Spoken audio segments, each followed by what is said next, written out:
This is the Entrepology Podcast, the podcast where we optimize the bodies, brains, and lifestyles of entrepreneurs, go-getters, and world-changing innovators. Welcome to the Entrepology Podcast. I'm your host, Dr. Megan Walker. As an anthropologist and naturopathic doctor, I work with entrepreneurs and go-getters to optimize the health and performance of these world-changing innovators. You know, people kind of like you. Before we jump into today's podcast, I want to thank our sponsor, Legacy. Legacy is an online membership community that provides monthly accountability coaching with a personal health coach and access to lifestyle products at discounts not available to the general public. The neuroscience that connects the benefits of being accountable to another human being and our capacity to stick to goals and commitments is profound. We are sculpted by our commitment and discipline to our daily decisions. Legacy helps that happen. Legacy memberships start at just $22 per month. To learn more, visit legacymemberships.com. Today, I sat down with Dr. Rhea Mehta. Rhea has a PhD in molecular toxicology and nutritional biochemistry. She is the founder of Living Rhea. She's a contributor to the Huffington Post, Mind, Body, Green. She speaks on optimal life design and nutrition. She sees private clients, and most recently, she is the CEO of Bowhead Health, a personalized healthcare technology startup. She is the founder of Global Smoothie Day and one of the co-founders of Camp Reset, which we get into in the podcast. One might wonder whether perhaps she has more hours in her day than any of us. Rhea, as you are about to find out, is a little powerhouse of energy. She describes herself as a smoothie operator, and this might actually be the secret to her success. We had a great conversation and we got into, naturally, the nitty-gritty of how to make a great smoothie, the most important element of leadership, and how to fundamentally let go and transform your life through fun and escape. This episode is a gem. You won't want to miss it. Rhea, it is such a pleasure to have you on the Entrepology Podcast. Welcome. Thank you so much. I'm excited to be here. I want to just jump right into it, but let's just call something out right from the beginning. You are this beautiful integration of art and science. How did you get to where you are right now? Well, thank you for that observation. I don't think I've ever heard that before, and so it makes me feel really good to be labeled as a beautiful integration of art and science. So I would say, honestly, I grew up with art being a very powerful influence in my life. And it was more of an extracurricular activity at home during, cultural events. And so, like any other first generation Canadian, I was definitely pushed to pursue the sciences and to really pursue math, science, that kind of thing in terms of my academic pursuits.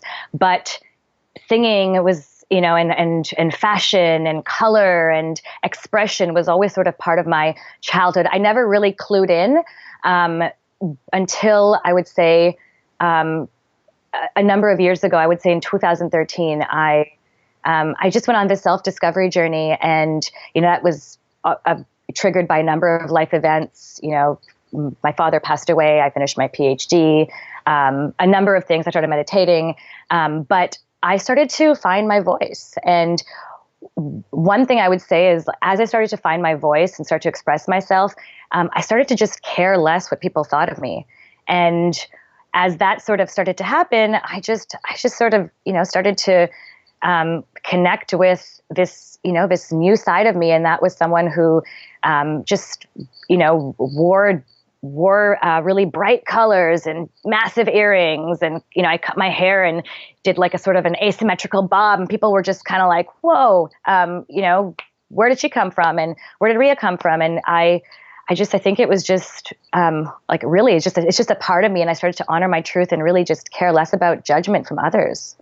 Was there something that just shifted in you that enabled you to do that? Was there an event where your confidence, you're just like, I'm just flipping it on. I've got nothing to lose. Because I think a lot of people are striving for that. They want that. And then it's elusive to them.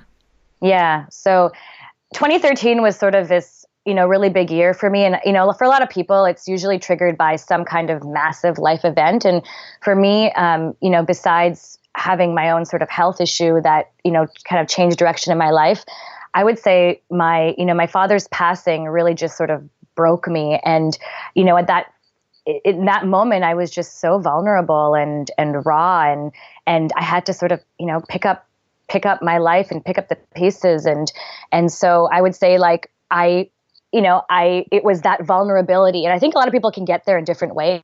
I got there through my dealing with my father's death, and also a really serious breakup with a long-term partner who I was engaged to. So I would say, like, that vulnerable state allowed me to just sort of, adopt different practices and ways of being. And I would say, like, one of the biggest supporters in my life to sort of help me stay in this raw state and not go back to just sort of like suppressing all these different sides of me that I had really suppressed, especially which, the world of academia and science, and really does kind of push you into this, this world of just being very rational minded and focused. And so I would say as community, I managed to find a massive community, global community of people who were also weird and loud and expressive, and they gave me permission to be myself. Well, it's so nice, right? When you have a group of people that you can fall back onto and exactly that, right? Give you permission to be who you are. Yeah. And the nugget there in terms of wisdom is this concept of vulnerability, because and I find this even in science, everyone is so reluctant to look vulnerable. Everyone needs to look right. And the two are often so incongruent with finding that sense of self and that true self. Yeah, I couldn't agree more. When people ask you what you do, what do you say? So usually I kind of giggle like that. And sometimes, honestly, it's very dependent on who I'm speaking to. Sometimes I'll ask them to, ask me another question, especially if it's meeting for the first time and if it's, sort of a more casual setting. But today I actually, if someone was to ask me what I'm doing, because I am in this new role, I would say that I am the CEO of a health technology startup. And that's generally how I am introducing myself in the last month. Yeah, and that's a mouthful. And listen, I understand that because I had that answer for a period of time too. And just before we got onto this call, we had a brief discussion around that, and I want to segue to that really quickly because it's a big deal to be involved in a startup, as most of our listeners know, and it's extremely demanding. And there's a lot of stress and a lot of pressures from a variety of angles, personal and otherwise. How do you keep it all together? How do you keep focused and grounded in who you are and your values with respect to health?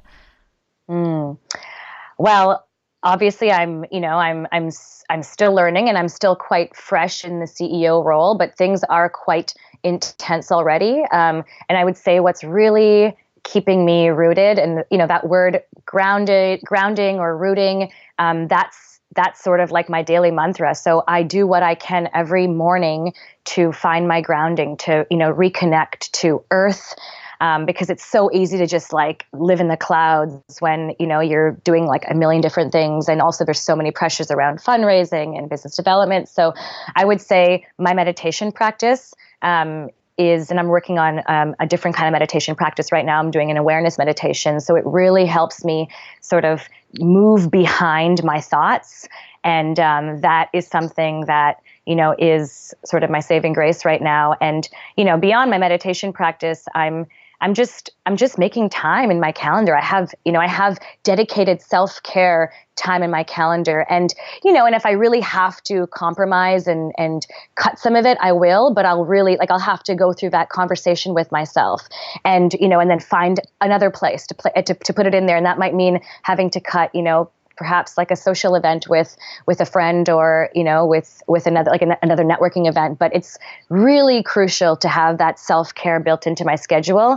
And, my daily smoothie, is I've kind of like, I've developed a ritual around my green smoothie, you know. When I drink it, I don't do anything else. I just, you know, it's a meditative experience. It's a gratitude practice.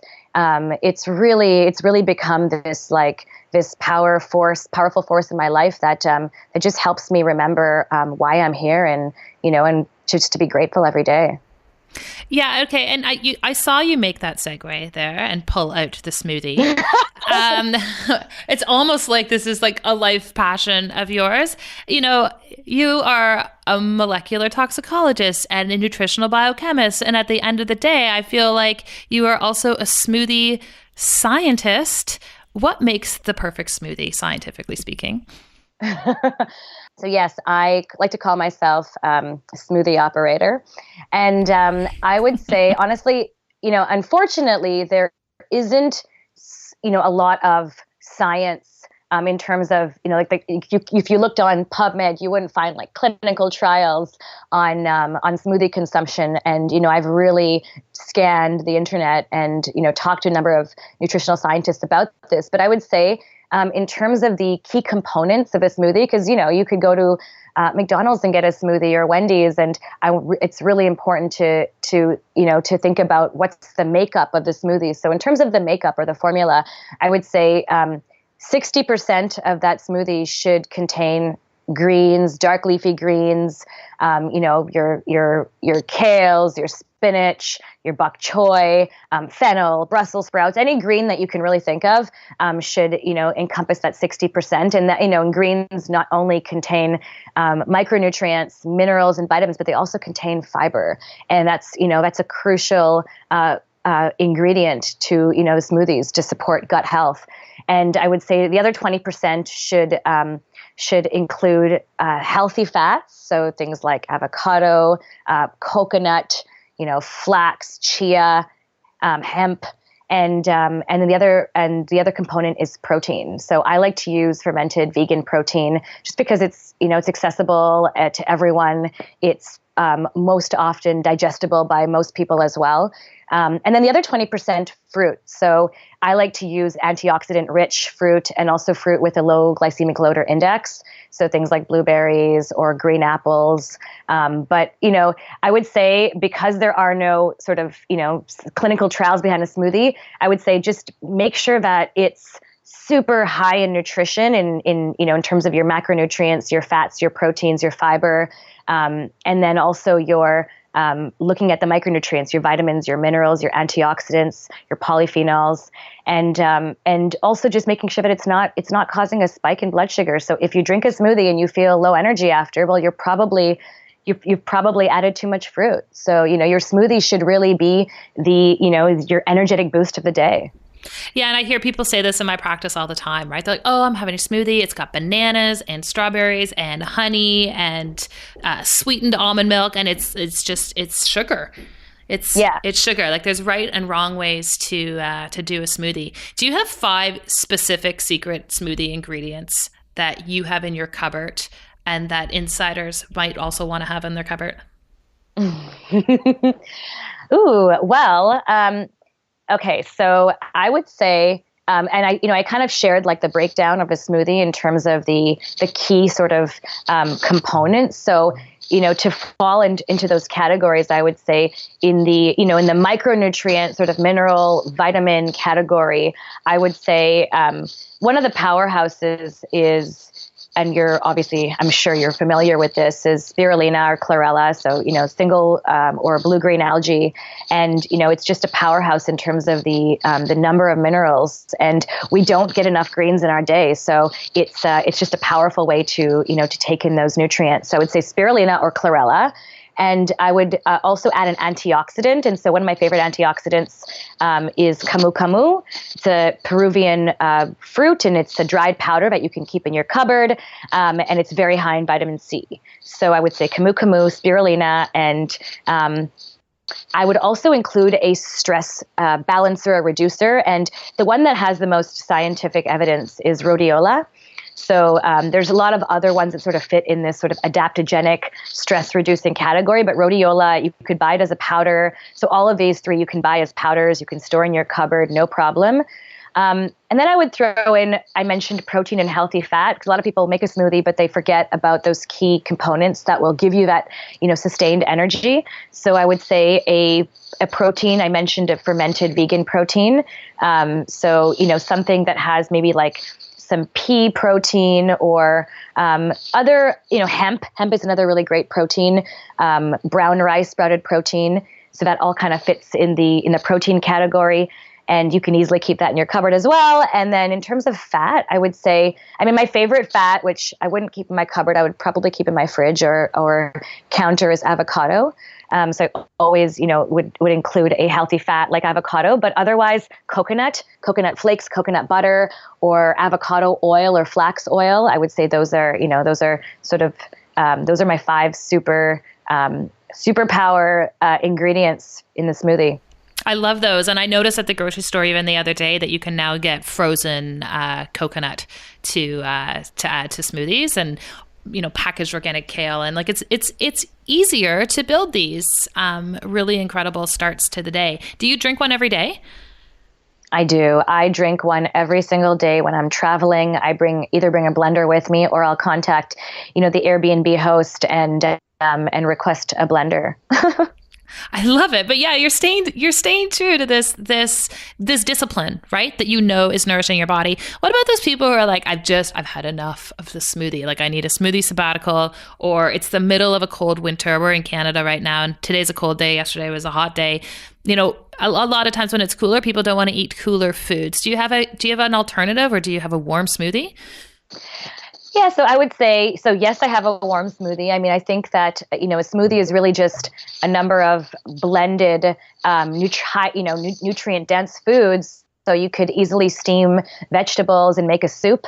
But the idea is, like, if you want to take a break from a smoothie, then just try and be intentional about consuming that volume of nutrition that has that sort of makeup, like that formula I mentioned, and just chew it really well, because most of us aren't chewing our food. So I'd say, have a giant salad and make sure that you're including the healthy fats and the protein into that salad, and you're having, a small amount of fruit or, some antioxidants elsewhere in your diet. So it's definitely possible to take, a smoothie sabbatical and still get that volume of nutrition and fiber and macronutrient support. But it's hard, because we will often make that commitment, but then, life will get in the way, and we won't consume that volume of especially greens. And so I would say there's also, we talked about what superfoods you can keep in your cupboard. So I have some friends who, they don't have time to go grocery shopping,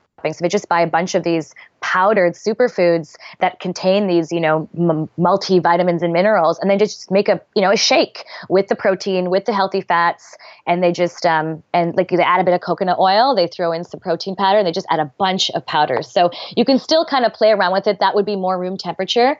You can also take your smoothie out of the fridge and let it sit for about 45 minutes and let it just get down to room temperature. So there's lots of ways around it for sure. Right. And one thing that I do with smoothies, because our house is relatively small, and I've got 3 young kids. So if I throw my blender on first thing in the morning while they're still sleeping, everyone's up. And so one of the things I would do, I would leave the protein out, but I'd often make a smoothie the night before, stick it in the fridge, and in the morning I'd pour it out, and I would just sort of whisk some protein in. And anytime I've mentioned this online, I get this horde of people who are like, you're destroying all the nutrients, and this is like smoothie sacrilege. I'm going to trust your opinion on this as like a PhD in nutritional science and the founder of World Smoothie Day. Am I totally destroying my smoothie? We hear a lot of things around that, right? Like people, shaming people for, cooking tomatoes because you're destroying the vitamin C and all these things. I would just say, like, if you're going as far as making a smoothie, whether it's the night before and building some of the ingredients into the blender or your mason jar the night before, you're like, that's good enough.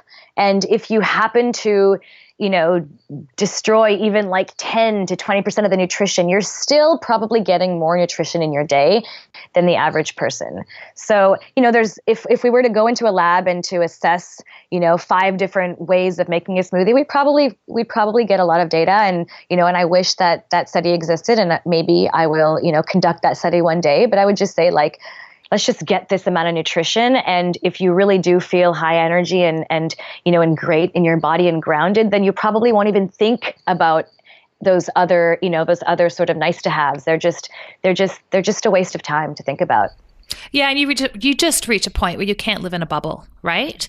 And you have to do the best you can with the environment and circumstances that you are working with. So thank you for that. I'm just going to take this episode and I'm just going to paste it every time someone in a forum has something to say about my smoothie routine. So I don't want to spend the whole time talking about smoothies, although I feel like we could, because you are so much more than that. And from my perspective, they are really just a tactic for a much larger strategy, which is really a health and wellness movement. What is your big why? What drives you? What drives me? I would say, my big why in life is really just to make, healthy living more accessible. It's something that, health in terms of like the health world and the people I know in the health world and a lot of the influencers I know, a lot of us got to this world because of some, serious life event, either, losing a parent or getting sick, or like it's always some kind of, there's always some really strong trigger that moves us into this world. And it's unfortunate because, it's such a powerful place to be healthy and to take care of yourself in this way and to love yourself. And so I would say, I want to help people, form this level of commitment and just make healthy living more enticing and inviting and accessible and inclusive, so that they too can experience this world without having to wait until, it's too late, or wait until they get sick and are forced into this world. Yeah. And can you talk about this concept of self-love? You said something before we even started this conversation, and where you're like, self-care is a leadership issue. And I know for a lot of people, we have this discussion around self-love, and where a lot of people's paradigm stops for them is that self-love is a selfie. Self-love is, I've been working so hard, I bought myself a new Prada bag. Where do you go with these people? Because I feel like they're stuck, and there's so much more potential for them in terms of understanding self-love. What's your perspective on self-love? I would say that, how the word is self-love, and I think it's really about understanding self, because we a lot of us have an idea of what love is, and hopefully feel it every day. But I think this concept of self is a little bit confusing to a lot of people. So the way I look at it is like, if you were to strip yourself from, possessions, materials, beliefs, just sort of, get naked really, and picture yourself as this like little baby. Could you love that person? Could you connect to that person? Would you have that person's back? Would you feel secure, just with that connection to that raw, real, vulnerable baby, child self of yours? And so I would say that's really self-love. It's just, it's connecting to yourself, trusting yourself, respecting yourself outside of, the belief systems, outside of the materials. And those are all great as well. It's nice to go to the spa sometime and to give yourself that sort of, material boost. But it's more than that. It's connecting with who you are at your core. And the way that, I mentioned like connecting to your sort of inner child, that's what helps me visualize it. It's like stripping yourself down, fully naked, and could you just love and honor that person as your deity, as your god or goddess. Yeah, no, I love that. And I think it was someone, I think it was Danielle Laporte, who talks about cheap easy versus quality easy and rewarding yourself. And she's like, cheap easy is like you go and you buy yourself the chocolate bar or the bag of chips or the bowl of ice cream because you've had a rotten day.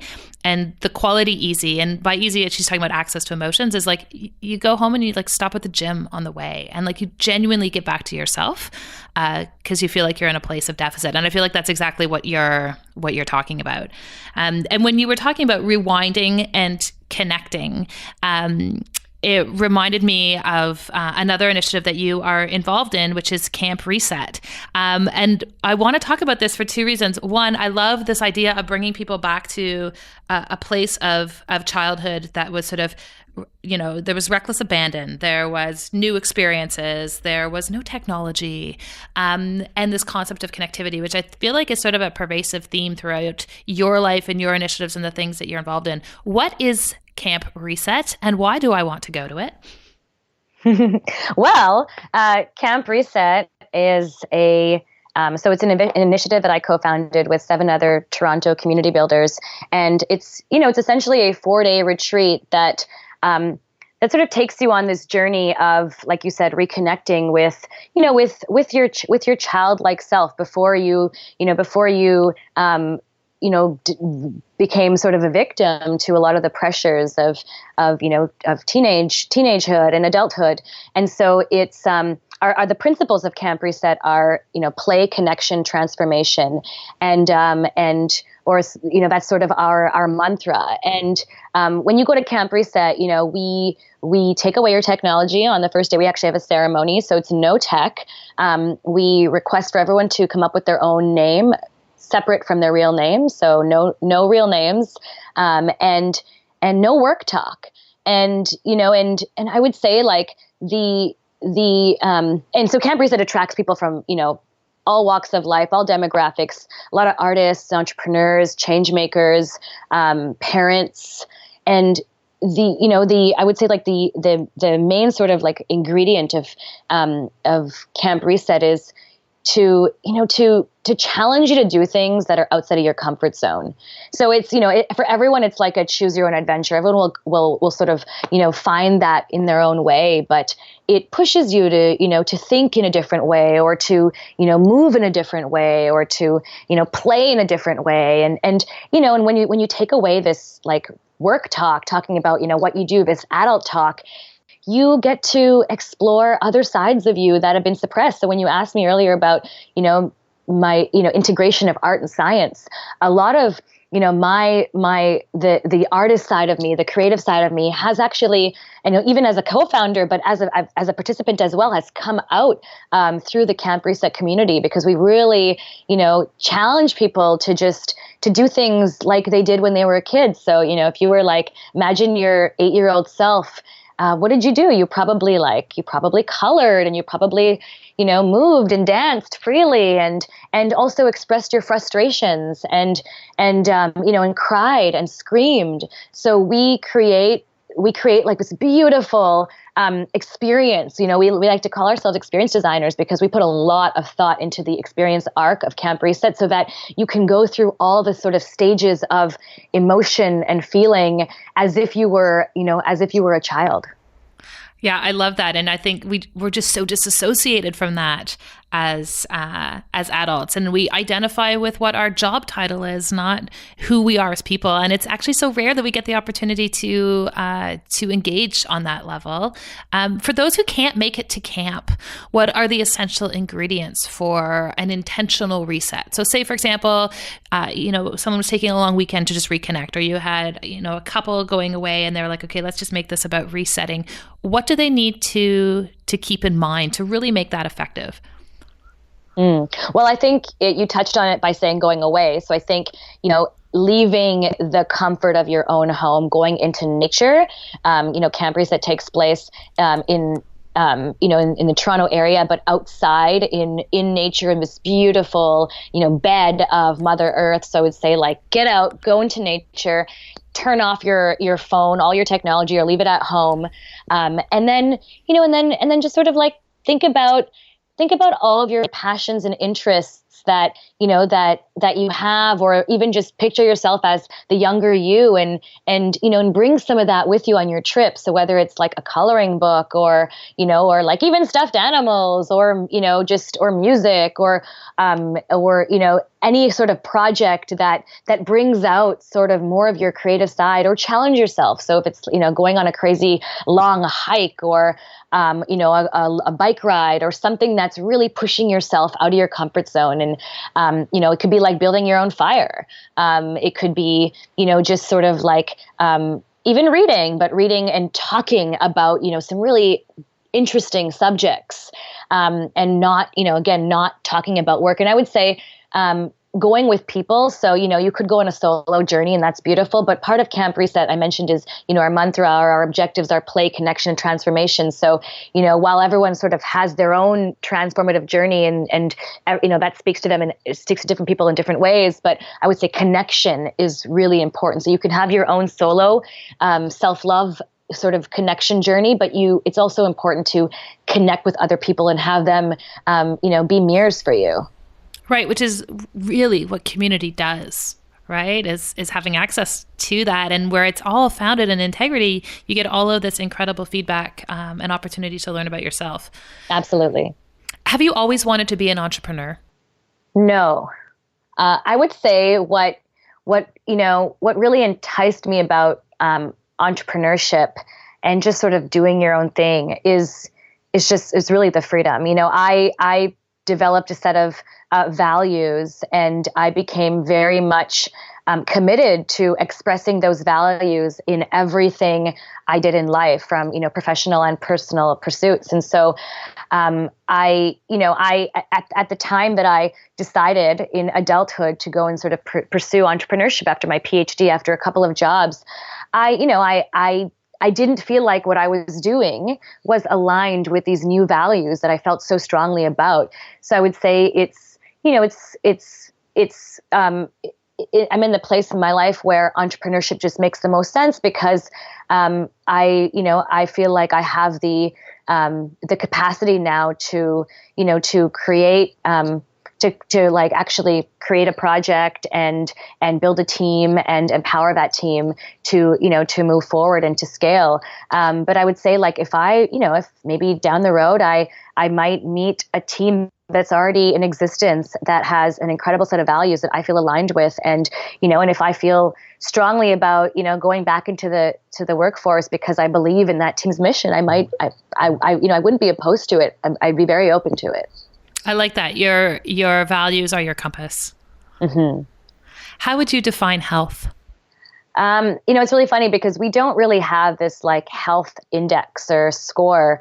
So I like to think about the word well-being as opposed to health, because I think well-being, most of us are more aligned with, and taking that even one step further, energy levels and happiness. So I would say, I would define health as looking at, looking at, how energetic do I feel today? How happy do I feel?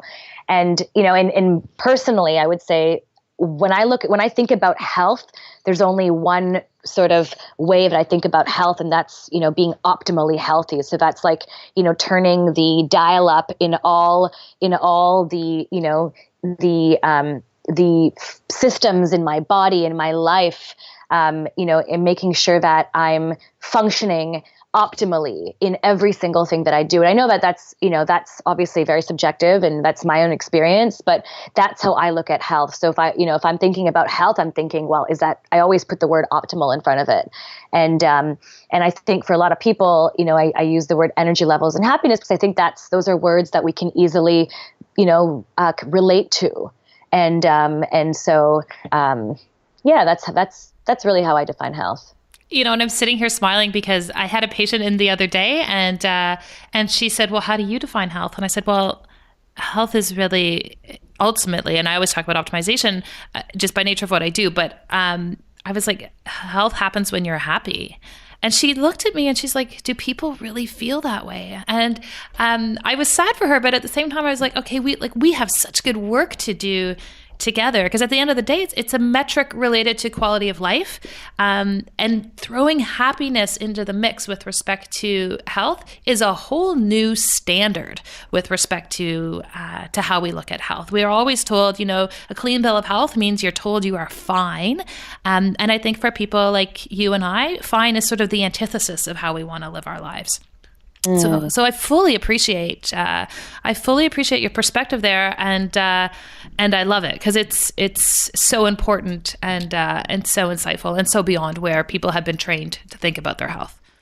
Thank you for sharing. And it's something that I also, throw into my practice. We do lots of self-discovery work, and we do lots of mindset training because, as you said, happiness is completely tied to our state of health. And, I think that science is showing us that mindset is also a key component to health and well-being. And so I'm excited to see, what the different advancements in this area in the years to come.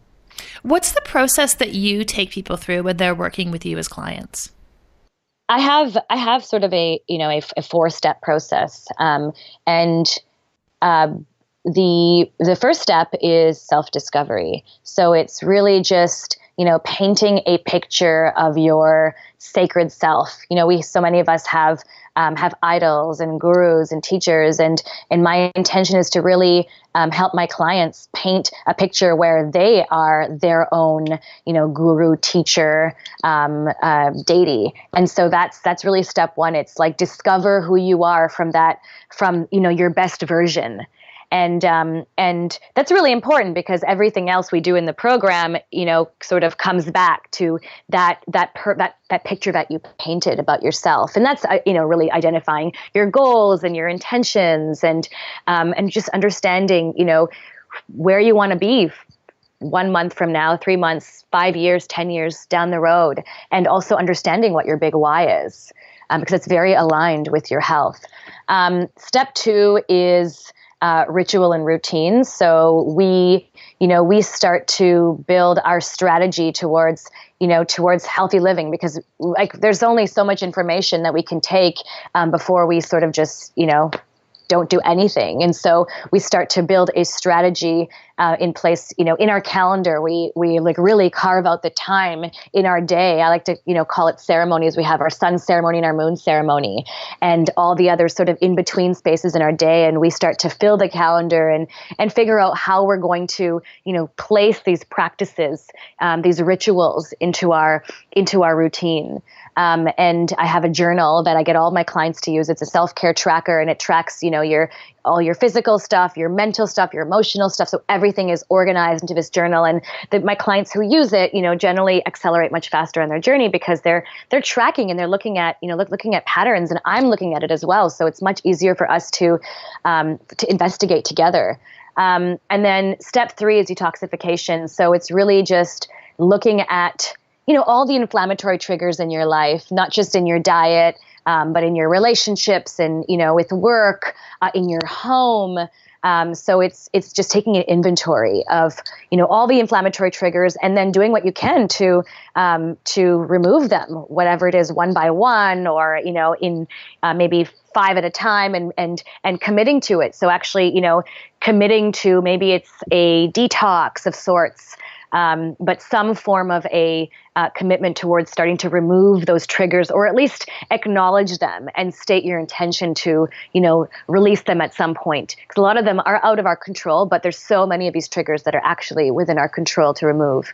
And then the last portion, it's funny because, I am an integrative nutrition coach, and the last portion of my program is actually nutrition. It's because it's once we get to that point, people are listening. They're engaged, they're in it, they're committed, they're excited, and now they're ready to learn about nutrients, macronutrients, micronutrients, all the different hacks, nutrition hacks that will boost our energy and our performance and our productivity. So that's the last component. Obviously, it's the meatiest, but it's really important to kind of go through those 3 initial steps to get to that place of really understanding how to eat in a way that's supporting you, not that's supporting a million other people that's supporting you, your personalized protocol. And by then you'll have learned so much about yourself that now we can go and design your personalized protocol around nutrition. I love that. And there's just all these parameters in there that move this towards a place of sustainability versus just sort of a passing trend or interest that people would have. It's so brilliantly constructed. I love it. Thank you so much. Each month, I'm featuring a new Anthropology quiz to help you unlock and uncover some of the physical performance blocks that may be holding you back from your true potential. This month, we are talking about stress and adrenal fatigue. To learn more or to take the quiz, head on over to meganwalker.com/anthropology quiz. Rhea, I want to transition the conversation, and you've had all these buckets of awesomeness that you've thrown into our conversation today. I want to move to what I call KPIs, or key performance indicators. And as a CEO, you're probably really used to being asked to present KPIs with respect to your business, but I also like to talk about them with respect to health. So these are not things that you have seen in terms of questions before, but I just want you to answer with whatever comes to mind most easily for you. So the first question I have is, do you have a consistent morning routine? And I feel like I know the answer to that. And if so, can you share it? Yes. Bingo. Yes, definitely. It's part of my, my sun ceremony. I would say, it's always kind of changing, but I like to burn sage every morning and then sit in meditation and then go and make some lemon water. And I usually throw in a little bit of chlorophyll into that lemon water. And so that's those are like the standards. They're always there. That sage burning is really just what helps me to connect and ground. And so while I'm burning it, I'm sort of going through this thought process of, why I'm grateful. I usually express my gratitude to myself first, and then I express gratitude towards my husband, and then I express gratitude to any other person or thing or feeling that I have. And so it's always sort of those three, and I state my intentions for the day. And then, if there's anything else that's coming up, if there's something like an emotional splinter or forgiveness or something that I feel is really present in the moment, I'll give myself, the time. And usually it's 1 or 2 minutes to just feel into that. So to feel that emotion.